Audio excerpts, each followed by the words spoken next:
Alright, so, well, first off, sorry for not uploading. Been about a year.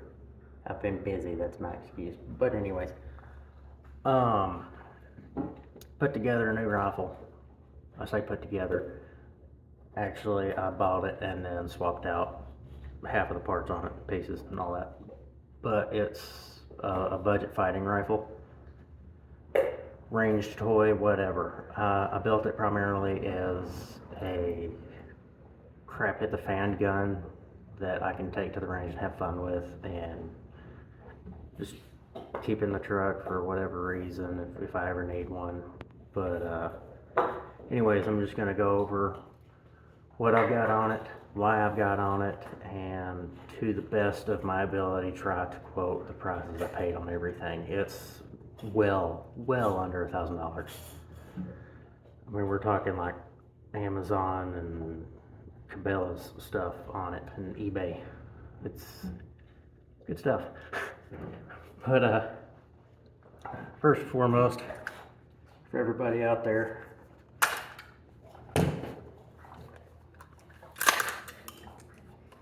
I will clear it on camera because I know a lot of people throw fits about that. It was definitely clear. Point in the safe direction. Drop the hammer. So the rifle itself, and again, I apologize, I'm filming on my cell phone, so it's going to be a very small view. I guess I'll just take a step back. That works out pretty good. So the base rifle itself started out as a Radical Firearms RF-15. You can pick these things up about $500 all day long. We got a few different models. If you're wanting to go a little more expensive and shorter barrel, you can buy a factory-made SBR from them if you've got the paperwork and all that crap. I don't have the need for an SBR. I think 16-inch barrel suits my needs just fine. Later on down the line, I'd want to get a 10.5 inch, but something nice like a Honey Badger or SIG MPX, something like that. But I'm chasing a rabbit again. Anywho, came with. Hanky, hush. That's my dog.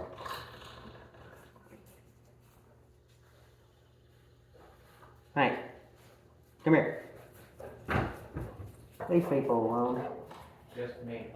I know. Get over. So anywho, came with a slim handguard. Don't care for those. Once you put about 100, 200 rounds down range pretty quick, those get really hot, and you need gloves. I wanted this rifle to be something that's just grab and go. You pop up in the backseat of your truck, you grab it off the gun rack, and you run. Whether it's countries invaded, mass shooter, whatever. Call me paranoid, that's just how my mind works. I don't know why, it just does. So I wanted everything on this thing to go by the KISS principle. For those of you that are unaware of the KISS principle, it's an acronym. Stands for Keep It Simple, Stupid. Which means bare bones, nothing too fancy. I mean, if you've got let's say you got a fixed blade knife, like a bushcraft knife. It's probably going to last a lot longer than your OTF knife because you've got so many parts in there that can get gummed up, broke, whatever. Less frills, less problems. So the handguard, I'm going to get a lot flack for this. I paid $30 for it on Wish. Suckers for an airsoft rifle. See if I can get it up here. It is a quad rail Picatinny. I prefer Picatinny over Keymod or M-Lock because it is super simple, super strong. I like the texture on Picatinny. You can get a really good grip on it and you can really pull that rifle into your shoulder. Your hands are wet, bloody, you got crappy gloves on, real slick, whatever. You can get a good grip on Picatinny. Another thing is, The things that mount on it, super simple to put on. Either you rock and lock it on, you stick it on there, you slide it on, you put a torque screw in there, whatever. It's rock solid. It's not going anywhere if the mount's good. Yeah, there's tooling marks on it, and if I was a betting man, I would say it is not heat treated aluminum. It is probably an aluminum tube they put through a CNC machine. But it's rock solid. Up here, it's a free floated guard. It's came with a, I'm gonna say steel. I hope it's steel. It's probably aluminum. I don't remember the weight. It's been a minute since I put this on, but it felt decent quality. But it's a nut that goes on, torques the barrel down, and then the handguard threads on to that nut. Then you've got a little castle nut right here, just like a buffer tube. Torque down your handguard to keep it from rotating, and then you've got a set screw right there. Very soft aluminum. I would not torque that down very hard. But this son of a gun, you torque that down hard enough, this is not going anywhere. The only movement is in the takedown pins from jumper and lower receiver right there. I mean, it is rock solid. And in the barrel, I'm putting quite a bit of pressure on that. That's the barrel flexing. I'm pretty sure, not the hand, well, I don't know, it's a pretty thick barrel, it's probably the handguard flex. But anyways, there's not a whole lot of play in it. That's what I'm saying. As for the light, don't care for pressure switches. Pressure switches, I want a button. You can, I took the batteries out of it for the time being, because I want to get some rechargeable ones. But the button, nice positive click. I do like that. I want that on all my weapon lights. But how do I get where I can show this? You can see the little rubber pressure pad on there. Primarily, I keep my hand pretty far back on it. If I'm using the light, scoot forward. And I'll just put my thumb on there. I'll put a little bit of pressure on there if I want to do it momentarily, like that. If I want constant on, I'll turn it on, back up.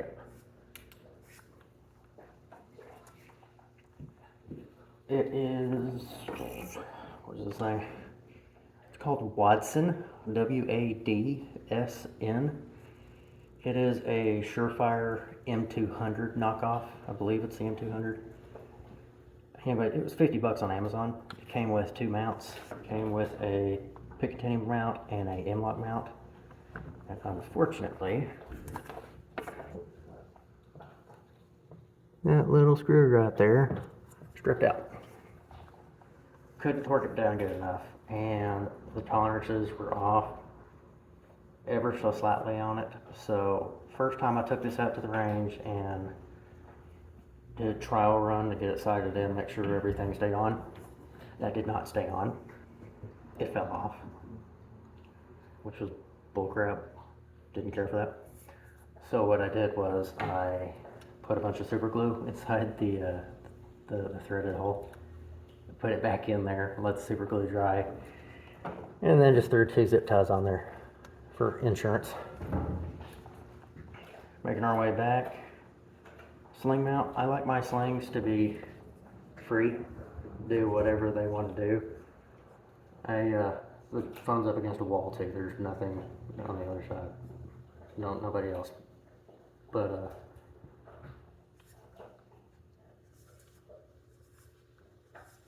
I don't like my slings to be real stiff right here and flop around everywhere, because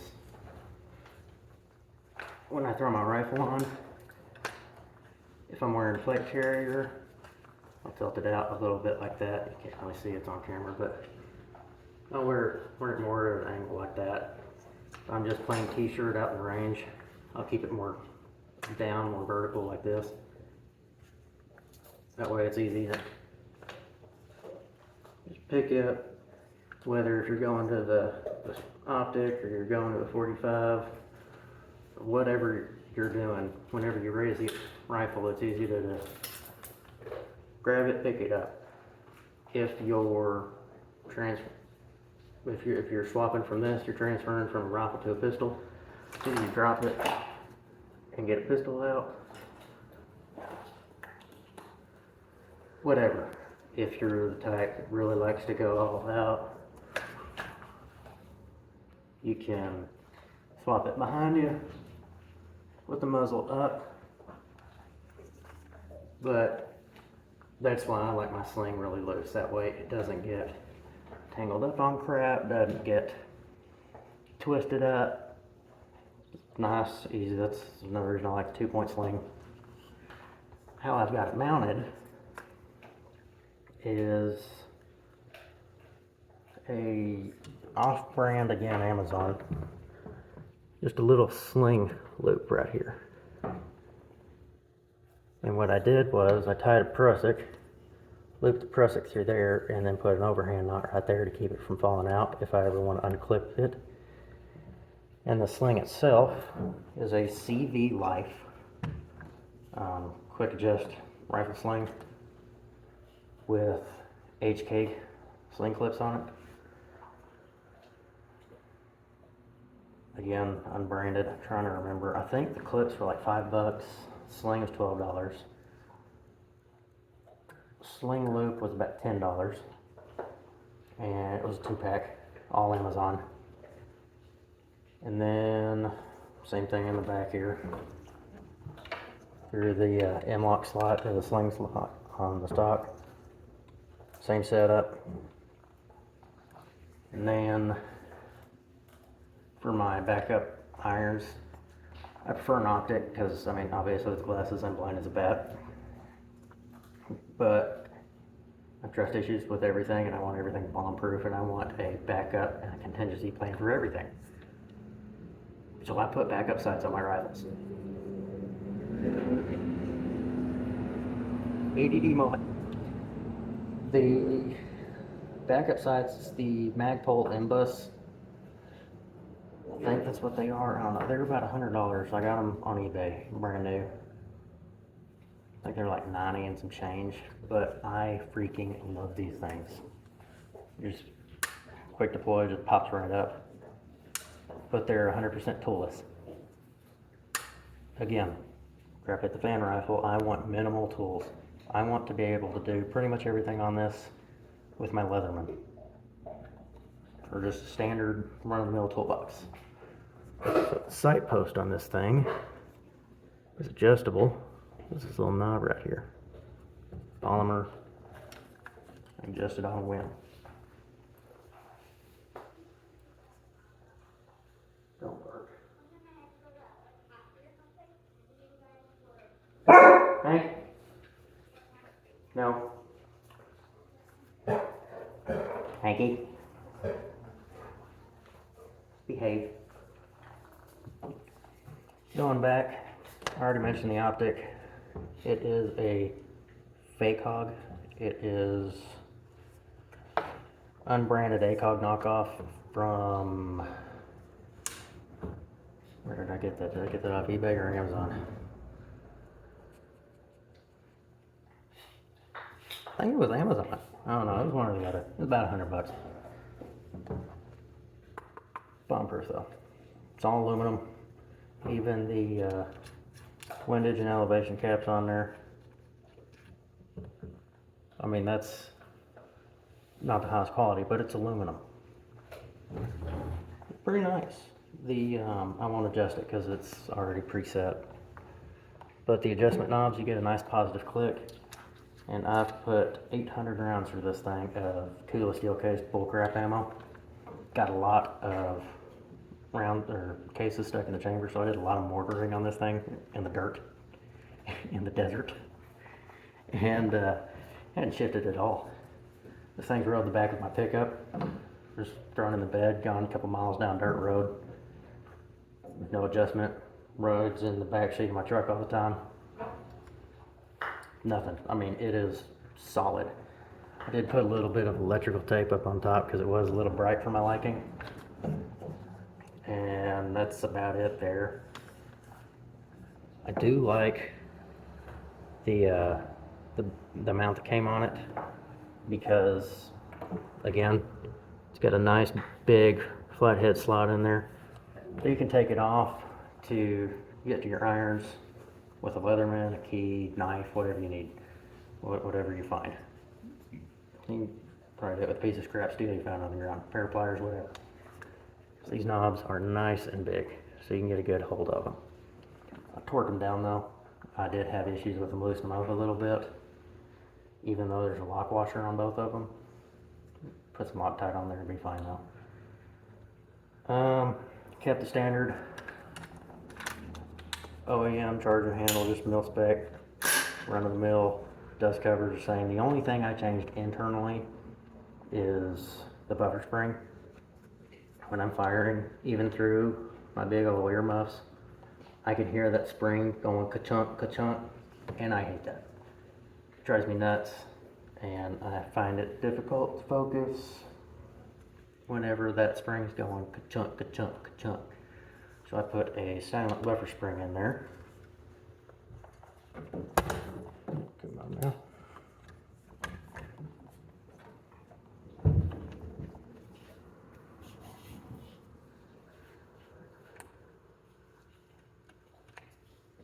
Always did have issues getting this out. Well,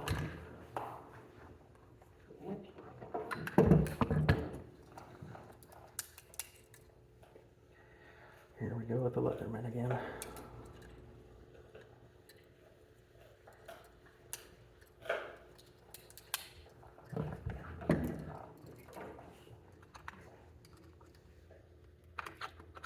There you go.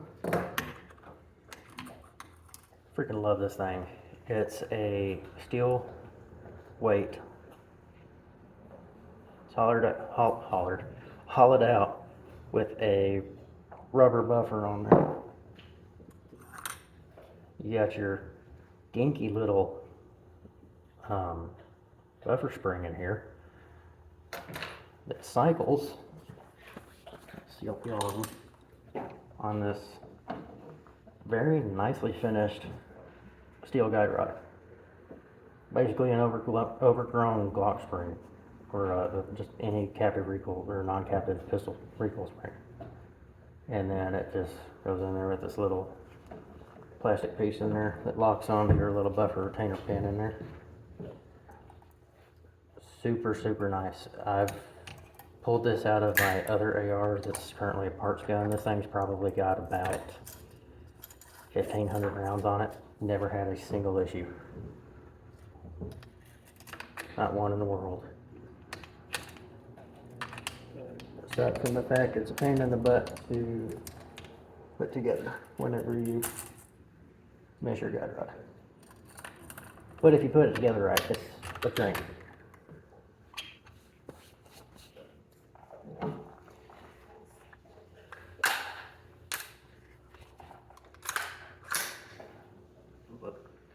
But aside from being absolutely silent,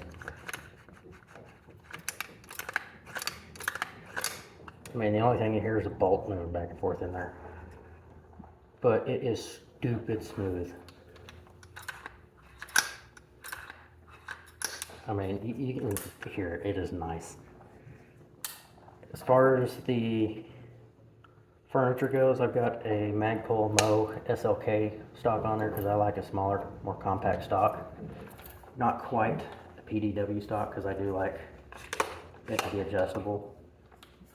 But on my fighting rifles, sorry I'm sweating my butt off in here,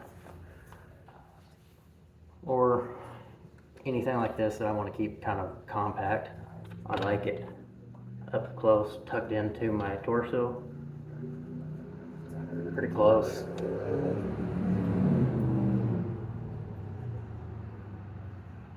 Nice drop. Especially because the eye relief is like right here on an ACOG. So you have to get right up on there. I've got really long arms, so it should probably be about right here. But I keep it right here.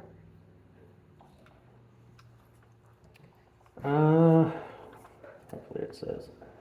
Yes. As far as the grip, it's the Mo SL. Very thin, very small profile, I can get a very nice purchase on there, especially if I'm wearing thick, bulky gloves, because it gets pretty cold where I live. And I don't know how the heck I forgot, but the brake. It had a standard A2 bird cage when I bought it. Don't care much for those. So I got a 3-chamber muzzle brake off of eBay for 14 bucks. I mean, it looks horrible. You can see the crush washer right there is off-centered from the barrel. It's worn from riding in the truck. It's just looks like Parkerized steel. I mean, it's not even coated. But gosh, I love that thing. It sucks up the recoil like nothing. I mean, when you fire this thing, it's just beep, beep, beep, beep. I mean, it just barely taps your shoulder. It is nice. Followed up shots are a breeze with this thing. But since I do keep this mainly in my bedroom, propped up in the corner, if I go out into town somewhere, especially big city or whatever, I'll put it in the rifle rack on the back of the seat of the truck. That being said, since I do carry it around like that, I always keep a bandolier on my on the back seat headrest hanging. This lovely little booger here, and I've got it filled with 6 unbranded South Korean magazines. They're mil-spec. I prefer a steel magazine because, well, say you got a polymer magazine, that sucker hits concrete or whatever, just right, your feedlet snaps off. This, your feedlet's just gonna bend. You bust your Leatherman out, you bend it back, you shove it in the rifle, cycle a few rounds through it, make sure it feeds right, it's fixed. Time proven. I mean, it's steel, it's hard to F that up. Temperature, chemicals, whatever, you don't have to worry about it. It's got an anti-tilt follower, which works really nice. I haven't gone out and bought them yet, but I need to get out and get some 62 grain M855s to keep in the bandoliers and the other magazine, which I'll show you in a sec. Because right now it's full of Tula steel case, 55 grain, bullcrap trash ammo. And that was the only issue I've ever had with this rifle, was those stuck shell casings with that. I bought 1,000 rounds of it, got a good deal. Probably had about 6 to 8 stuck casings, and it wasn't the gun. The rim of the casing sheared off from the extractor, ripping it off. So when I was sitting there mortaring it, it wasn't going to come out. I even pried it up with a Leatherman and a screwdriver and all that crap. I mean, I was sitting there out in the middle of the desert with a toolbox, marring my gun to crap. But jam a cleaner right in there, tap it with a ball peen hammer, and popped right back out. I kept firing. And Radical Firearms, recommend them to anybody. They're amazing, very affordable. Yeah, there's tooling marks on them, whatever. It's not like a $1,000 LMT or something, or a Daniel Defense, but it runs just as good. It's amazing. I love it, and it is affordable, so you don't feel bad actually using it. So, bandolier side. As far as the magazine I keep in it, since this thing is set up for defense primarily, I keep 75 grain boat tail hollow point match ammunition. Hornady Black. I love that stuff. The ballistics tests I've watched on that is amazing. Once that enters flesh, it just frags out everywhere. And then the boat tail just keeps on zipping through. It's amazing. What I did was, I've got 2 magazines and a homemade mag coupler, which is just electrical tape wrapped around there several times, with another roll of electrical tape in there as the spacer, which is really nice because if you're ever out and about, then who knows what you need to fix something, electrical tape is priceless out the field. So you get this, you get your knife, you slice the back open, you peel it open, you get that roll of electrical tape out, bam. You can fix that, you just get your spare mag and shove it in your back pocket. Again, I want to keep, I keep the right side in the gun, and then I keep the left side full of Full Metal Jackets. Again, I'm going to put some M855s in there. Just if I need a little bit of extra piercing power, if I'm out in bear country or whatever. I don't have anything really. I need to get a 4570 or something for actually hiking out in bear country. But, or 10 millimeter or something. I mean, I've got my 9 millimeter. I wouldn't put that up against a bear. I mean, even a 5.56 would be better than that. But I've always got the bear spray with me anyways. But that's going to be way better than a hollow point. If, worst case scenario, you're having to shoot into a car or someone with soft armor or whatever, mass shooter, there's been a couple of them Kevlar. The M855. But I keep it in the gun. Safety's on. With the hollow points in there, and I always keep it with the spare mag to the left.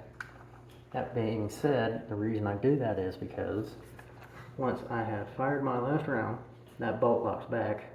It'd be better if I did it right here for you.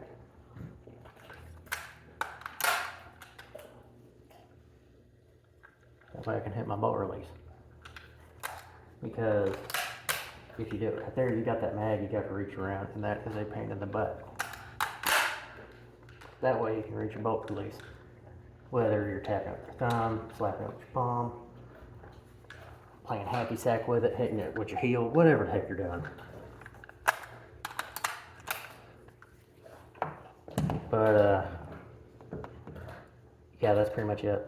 I will say, the sling, I usually keep it tightened all the way up. Because like I said, I'll grab this out sometimes when I'm hiking, camping, whatever. And I just carry it over my shoulder like that. I don't bother slinging it over my torso like that. I'll just grab it like this. Because I'm not gonna lie, all this crap, especially this, it's probably about 10-15 pounds. It is not a light AR. But that's my pew. Doesn't really like it, but that one's mine. And you can't have it. Anyways, put a comment if you want. I mean, good, bad, otherwise. I mean, I really don't care how you comment. I mean, just leave your thoughts. Let me know what you think. Let me know what you would do different. I do have some plans on that one, but like I said, that's a budget build. Later on, I'm probably going to put a 14.5 pinned and welded Aero Precision barrel in it. Probably put a real handguard on there, maybe like a Daniel Defense Mark 18 handguard, something like that. I'd like to get a real PDW stock. Strike Industries, Pit Viper stock, HK, PDW, 416 stock, something like that. Troy Defense, something real. And maybe one of these days I'll actually fork out the cash, put a VCOG on it instead of an ACOG. I really love those optics, it's just not the price. And put a real Surefire on it, I don't know. But I got plans for it. But that's what it is right now, and it suits my needs. I mean, it's a fun range toy. Good emergency. But anyways, y'all take care, be safe, and stay armed.